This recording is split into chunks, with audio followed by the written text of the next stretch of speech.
the state of Qatar expressed its aspirations to strengthen bilateral relations with the Islamic Republic of Iran in all fields, the Qatari Foreign Ministry said in a statement. The country's foreign ministers spoke on the phone Thursday and discussed bilateral relations as well as a number of issues of common concern, the statement said, adding Qatar's ambassador will return to Iran to exercise diplomatic duties. Other demands including cutting ties to terrorist organizations, reducing Turkey's military footprint in the country, and shuttering media network Al Jazeera.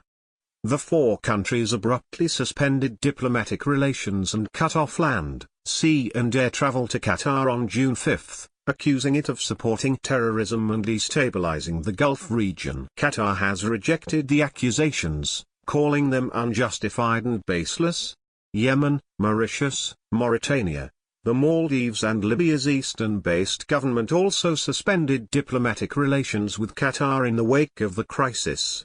So far, Qatar has largely stared down its neighbors, ignoring an initial 10-day deadline to respond to their demands and continuing to seek a diplomatic solution. Some of the pressure has been alleviated by food shipments from Iran and Turkey, and calls for calm and a diplomatic solution from both the US and Russia. Qatar is a US ally and the US maintains a large military base there, home to some 11,000 personnel. Last week, Saudi Arabia said it would open its land border with Qatar to allow Hajj-bound pilgrims to enter the kingdom, and would even pay their expenses. Saudi's King Salman also offered to dispatch private jets to transport pilgrims from Qatar to Jeddah. Qatar's Foreign Minister Sheikh Mohammed bin Abdul Rahman Al Thani said his country welcomed the move, though he considered it politically motivated. The move came after some Arab countries had accused Qatar of trying to politicize the Hajj after it complained its pilgrims would not be able to visit the holy site due to the ongoing embargo. It remains to be seen whether Qatar can continue to withstand the pressure from its neighbors as it seeks a diplomatic solution.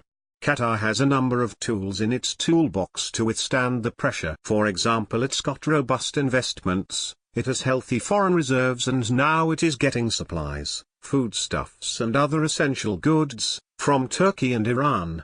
Mehran Kamrava, an expert at Georgetown University's School of Foreign Service in Qatar, told CNN last month. It's the Qatari business community that is suffering. A business community that has multiple roots in places like Dubai and in Saudi Arabia, and I think that's the critical point. How long will the business community in Qatar remain behind the government's position? Saudi Foreign Minister Adel Al-Jubeir said recently the quartet was willing to negotiate, but dialogue doesn't mean there are concessions. In a joint statement in late July, the quartet said negotiations could only take place if Qatar showed real intention to stop supporting terrorism and interfering in the affairs of neighboring countries.